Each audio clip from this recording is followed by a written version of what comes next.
It's as if we're leaning way over the rim of the Grand Canyon, and all that's needed is a... Bill Moyers, the iconic White House press secretary turned legendary TV journalist, has passed away at the age of 91. Known for giving American television its conscience, Moyers died on June 26th at Memorial Sloan Kettering Hospital in New York after a long illness.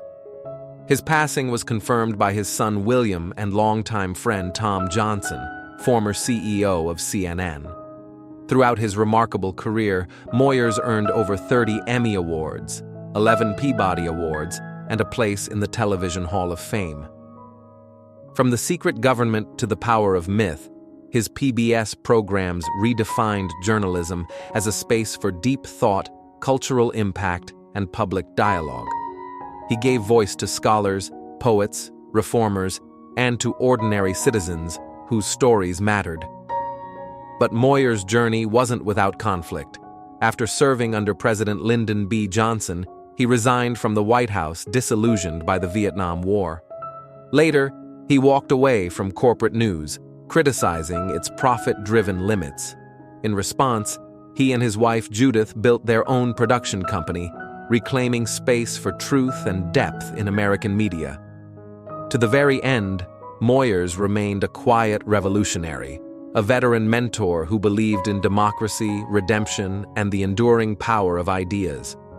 His voice may be gone, but his legacy echoes through every honest conversation still happening today. If you believe stories like his deserve to be remembered, we invite you to subscribe and help keep that conversation alive. Hi, I'm Jim Shooter. I've been in the comic book business or all around it for about 60 years. Jim Shooter, the legendary Marvel editor who reshaped superhero storytelling, has tragically passed away at the age of 73. A bold visionary and creative force behind Marvel's 1980s golden era, Shooter transformed comic books from disposable entertainment into a powerful medium of cultural impact.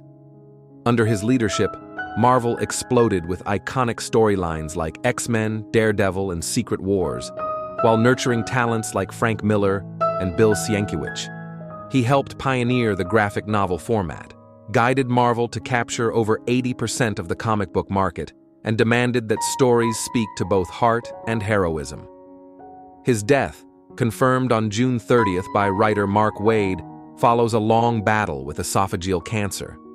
Though details remain private, his passing has sent waves of grief through the comic book world, with tributes pouring in from generations of artists, writers, and fans.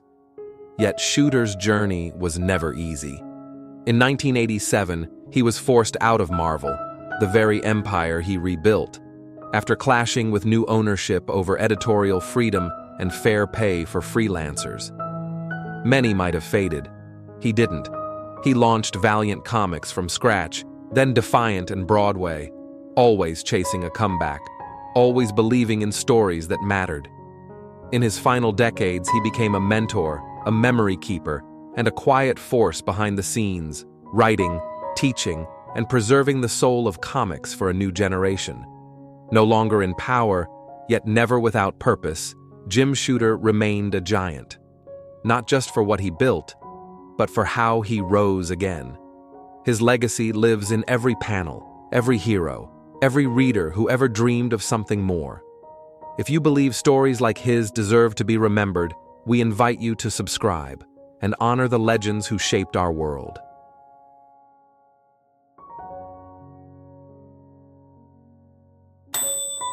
Aki Aleong, the trailblazing actor and musician who fought for diversity in Hollywood long before it was a conversation, has sadly passed away at the age of 90. He died peacefully at his home in Sylmar, California, on Sunday, June 23rd, following a long battle with dementia. His wife of 38 years, Conchita, confirmed the heartbreaking news.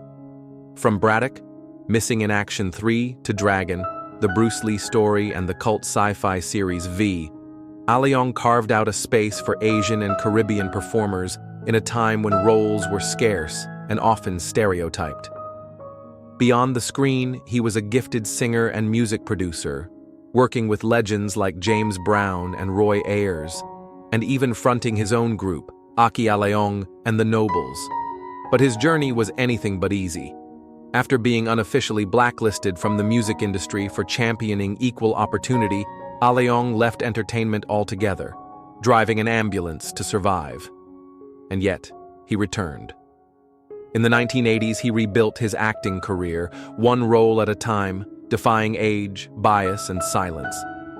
His life was a quiet revolution, a veteran mentor, a symbol of cultural impact, a man who believed in comeback and redemption. Today, he leaves behind a sprawling family, a rich legacy of representation, and a story that speaks louder than fame. If his journey moved you, consider subscribing to help us honor the voices that refuse to be forgotten.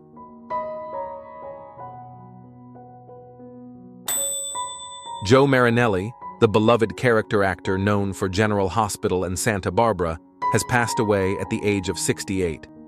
His death, caused by stomach cancer, was confirmed by his wife Jean and his longtime agent, Julie Smith. He died peacefully in Burbank, California, after years of quietly battling both throat and stomach cancer. Over 4 decades, Marinelli built a legacy of resilience and artistic depth. From his unforgettable turn as Bunny Tagliati on Santa Barbara to his more recent appearance on The Morning Show, he brought humor, empathy, and nuance to every role. His work also spanned acclaimed series like Guiding Light, ER, The West Wing, and the Oscar-winning Sideways, earning admiration not through stardom, but through sheer consistency and quiet brilliance. Despite illness, Marinelli remained active in the industry, drawing deep respect from peers and fans alike. Filmmaker Alexander Payne remembered him as a uniquely magnificent human being, while Phineas, the Grammy-winning musician, described him as a mentor whose wisdom shaped his youth. Joe is survived by his wife of 34 years, Jean, and their sons, Vincent and David. His story reminds us that true greatness isn't always loud. It's in kindness shared, lives touched, and characters brought to life with soul. If his legacy moved you, consider subscribing. We honor him best by remembering his light.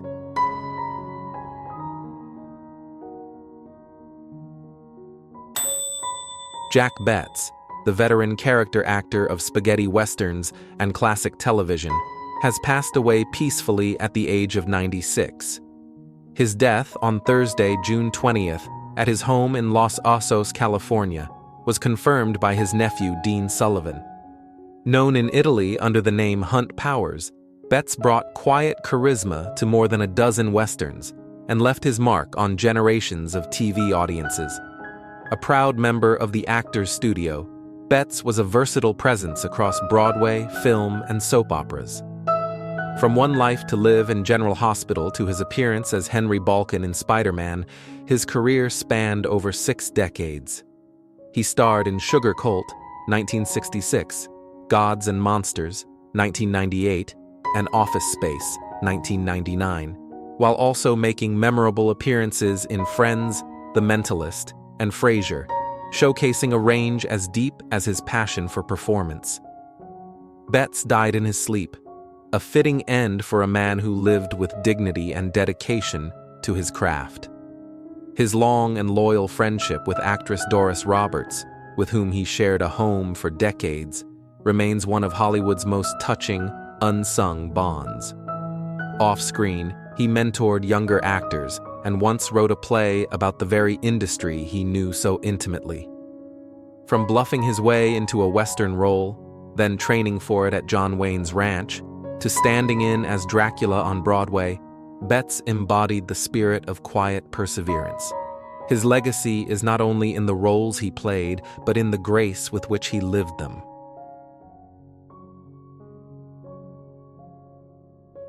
Coming in with "You Inspired My Life." Michelle Trachtenberg, the beloved star of Buffy the Vampire Slayer and Gossip Girl, has tragically passed away at the age of 39.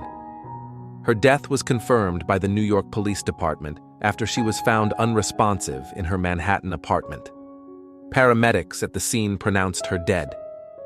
According to reports, Michelle had recently undergone a liver transplant, though the official cause of death has yet to be announced. Her representative, Gary Mantouche, asked for privacy on behalf of the family during this heartbreaking time. Michelle's journey in show business began when she was just 3 years old. By age 10, she had captured hearts in Harriet the Spy, 1996.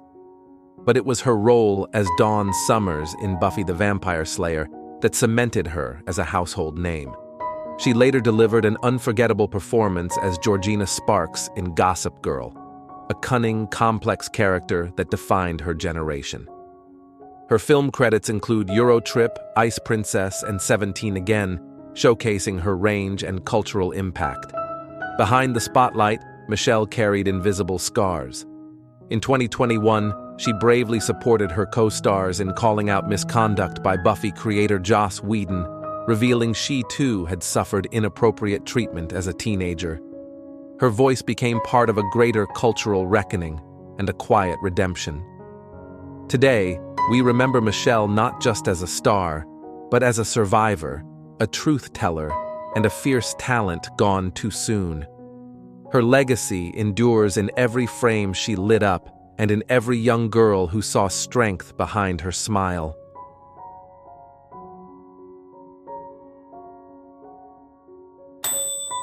Roberta Flack, the legendary Grammy-winning songstress behind Killing Me Softly with His Song, has passed away at the age of 88. Her death on February 24th was confirmed by her representative, who shared that Roberta died peacefully, surrounded by family. Though the exact cause of death was not disclosed, the beloved singer had been battling ALS since 2022, a cruel diagnosis that robbed her of the ability to sing and speak. Roberta Flack's voice defined a generation. In just 2 years during the 1970s, she topped the charts with 3 timeless ballads: The First Time Ever I Saw Your Face, Killing Me Softly with His Song, and Feel Like Makin' Love. Her emotional power and technical mastery made her the first solo artist to win Record of the Year at the Grammys in back-to-back years. She later soared in unforgettable duets like Tonight I Celebrate My Love and Set the Night to Music. But behind the spotlight, Roberta endured more than her share of trials, including a stroke in 2016, a COVID infection in 2022, and the steady decline from ALS. Yet she never surrendered her artistry. Even after losing her voice, she released music, mentored artists, and was awarded an honorary doctorate by Berkeley in 2023. Her resilience was quiet, but profound, a true comeback of spirit. Her legacy is stitched into the fabric of American music. From a green-painted piano salvaged by her father to stages shared with world leaders, Roberta Flack's life was a cultural anthem of redemption, grace, and soul. She leaves behind not just songs, but a voice that healed. No, open B. No, come on. No. Ernest? No. Ernest? No. Ernest? No. Gaylord Sartain, the beloved character actor from Hee Haw and Mississippi Burning, has passed away at the age of 81.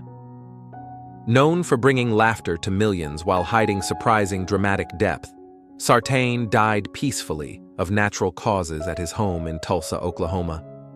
His wife of 36 years, Mary Jo Sartain, lovingly shared the news, joking, "Actually, he died of silliness," capturing the spirit of a man whose life was defined by humor and heart. Rising to fame on the long-running country comedy show Hee Haw, Sartain entertained audiences for 2 decades with roles like Orville the Cook and Maynard the Bumbling Clerk. But he was far more than just a comic. With standout roles in the Buddy Holly Story, The Grifters, and his unforgettable turn as a menacing sheriff in Mississippi Burning, he proved his dramatic range and broke free from being typecast, a personal redemption that marked a turning point in his career. Sartain's journey began behind a local TV camera in Tulsa before he created his own cult favorite show and eventually made his film debut in Robert Altman's Nashville. He later collaborated with acclaimed directors like Alan Rudolph and Michael Mann, amassing a rich and varied legacy across film and television. In his final years, he stepped away from Hollywood, but his work lived on, in laughter, in memory, and in the impact he made on Southern culture and American entertainment. He leaves behind his wife, 3 children, a granddaughter, and a great-grandson, and a legacy filled with warmth, wit, and cultural impact that will never fade.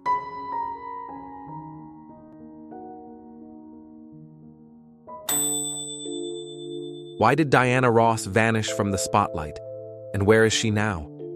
It's a question whispered with nostalgia by those who grew up dancing to her voice, who watched her reign from Motown to Madison Square Garden.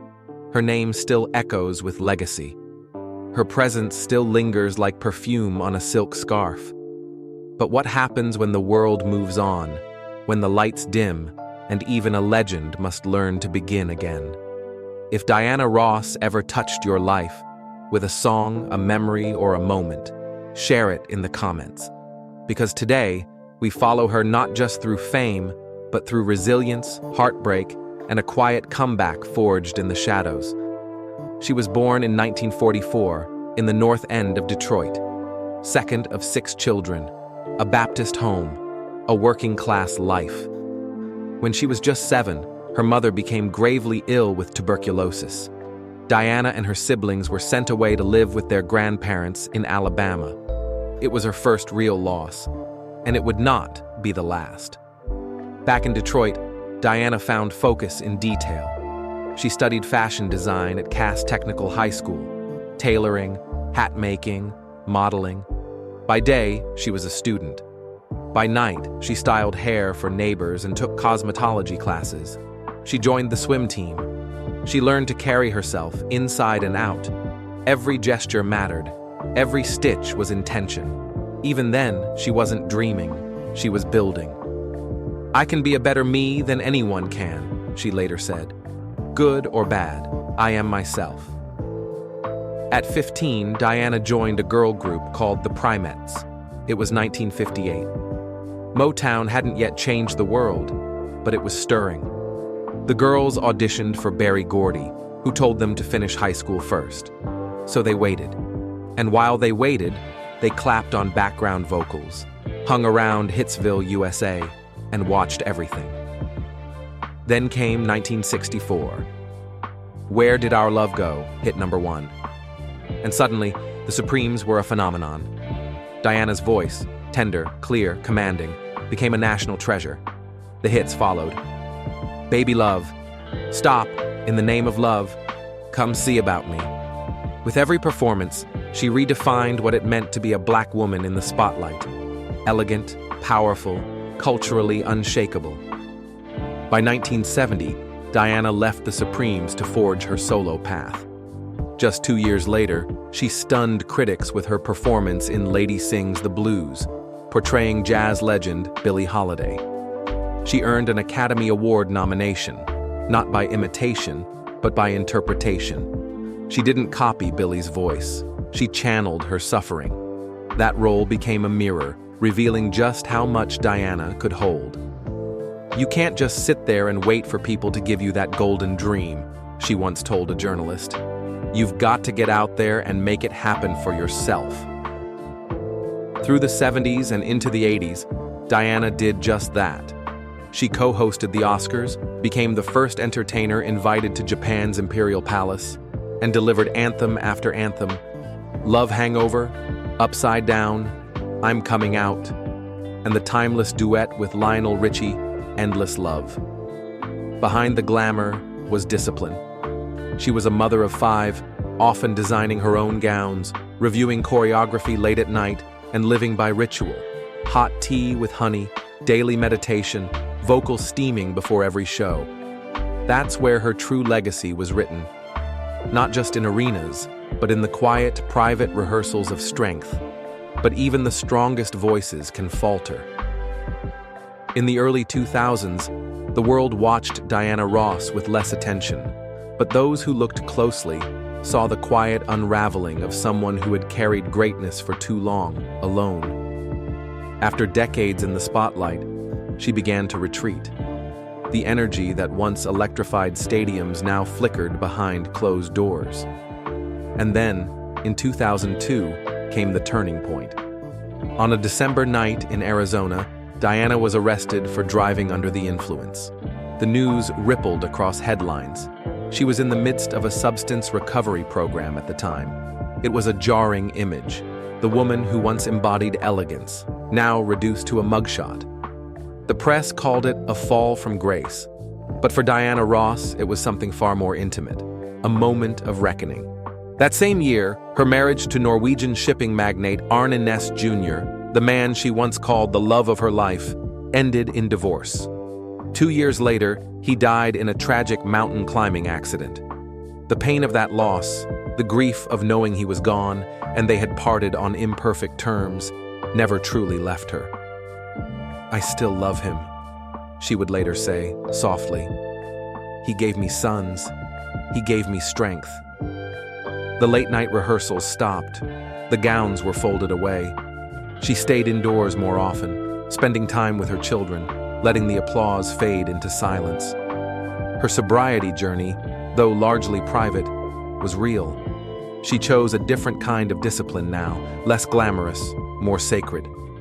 There were no televised comebacks, no dramatic interviews, just stillness. And then, gradually, something shifted. She began each morning with tea and gratitude. Meditation took the place of makeup chairs. Her voice, once a weapon of performance, became a tool of reflection. "I really deeply believe that dreams do come true," she shared in a rare interview. "Often they might not come when you want them. They come in their own time." That mantra, quiet, patient, resilient, became the rhythm of her redemption. Years passed. She reconnected with her audience not through shock, but through sincerity. In 2006, she returned with a new album, I Love You. It wasn't about charts, it was about memory. The songs were tributes to love, to healing, to legacy. Critics called it a soft return. But for those who listened closely, it was a woman stepping gently back into her power. She resumed touring in 2010 with the Greatest Hits tour. By then, her voice had matured, less force, more soul. She walked slower, spoke softer, but every step carried weight. Backstage, she still performed her rituals, steamed her vocal cords, drank warm lemon water, touched the stage floor before going on. Old habits, sacred habits, signs of a veteran mentor returning to form. And she gave her energy not just to fans, but to her family. Her daughter, actress Tracee Ellis Ross, often speaks about her mother's strength, not just in song, but in silence. Diana mentored not through lessons, but through presence, through example, through survival. Her comeback was not a thunderclap. It was a sunrise, steady, glowing, unstoppable. She recorded again, collaborated with the likes of Michael Jackson, Julio Iglesias, and Rod Stewart. But now, the music held something different. Wisdom. Each lyric carried weight, each note, breath. Every appearance on stage felt like a reunion, not just with the audience, but with herself. As the 2010s gave way to a new decade, Diana Ross stood not just as a superstar, but as a matriarch of American music. Her sobriety journey, her heartbreak, her choice to return, not for fame, but for peace, became the heart of her second act. And that, in itself, became part of her legacy. Today, Diana Ross is 81. But if you saw her step onto the stage at Glastonbury in 2022, you'd swear she was timeless. Draped in gold, eyes fierce with joy, she stood not as a woman chasing fame, but as one offering gratitude. Her voice cracked in places. She laughed more than she used to. And when she sang Ain't No Mountain High Enough, the crowd didn't cheer. They wept. This is not a comeback in the traditional sense. It's a revelation, a celebration of survival, a cultural impact that has endured for over 6 decades. Diana Ross is no longer just an icon. She is a veteran mentor, a matriarch, a living reminder that dignity can outlast even the sharpest storm. She now splits her time between her estate in Connecticut, her Beverly Hills home, and a waterfront residence in Miami. But no matter where she wakes, her days follow a rhythm of reflection. She still drinks her tea with honey, still meditates in the morning light, still warms her voice, not for perfection, but for presence.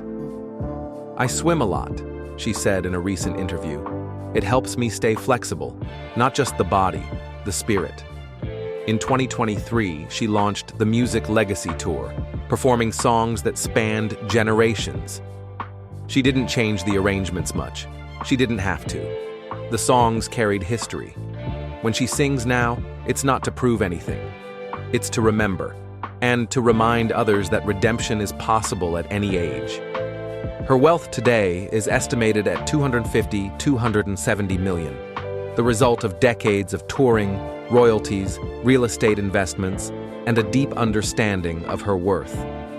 But beyond the numbers, her greatest fortune lies in her family. She has 5 children, including actress Tracee Ellis Ross, and 7 grandchildren. "They're my joy," she says. "My legacy lives in them." She still mentors, quietly, sometimes on film sets with Tracee, sometimes over dinner, sometimes just by answering the phone. Her influence reaches beyond music, into fashion, into politics, into generations of Black women who learned from her that grace is power. In 2024, she became the godmother of Royal Caribbean's Star of the Seas, blessing a new vessel with the voice of a woman who once sang barefoot on vinyl floors in Detroit. It was a full-circle moment, a symbol of how far she's come and how far she's helped others travel. To this day, she keeps a small framed photo in her dressing room, herself in her 20s, wearing a handmade gown, wide-eyed, holding a microphone with both hands. It reminds her where she began and who she still is. "I am still becoming," she said. "Every day, a little more." That's what makes Diana Ross so unforgettable. Not just the way she rose, but the way she returned. Her sobriety journey, her quiet reinvention, her courage to show age without apology. These are her greatest performances. And in doing so, she's given the world a new kind of anthem, one of endurance, of dignity, of eternal light. Picture this. She's on a cruise deck at sunset, barefoot, holding her youngest granddaughter. The ocean glows gold. The crowd is gone. No stage, no spotlight. Just her humming, soft, steady. Reach out and touch somebody's hand. She's not singing for the charts. She's singing for the moment, for the memory, for herself. That's legacy. If you believe in redemption, in the quiet strength of a veteran mentor, in the power of a comeback that defies time, then leave us a comment. Share your favorite Diana Ross moment. And subscribe for more stories like this. Stories of women who rise, fall, and rise again. Because some voices never fade.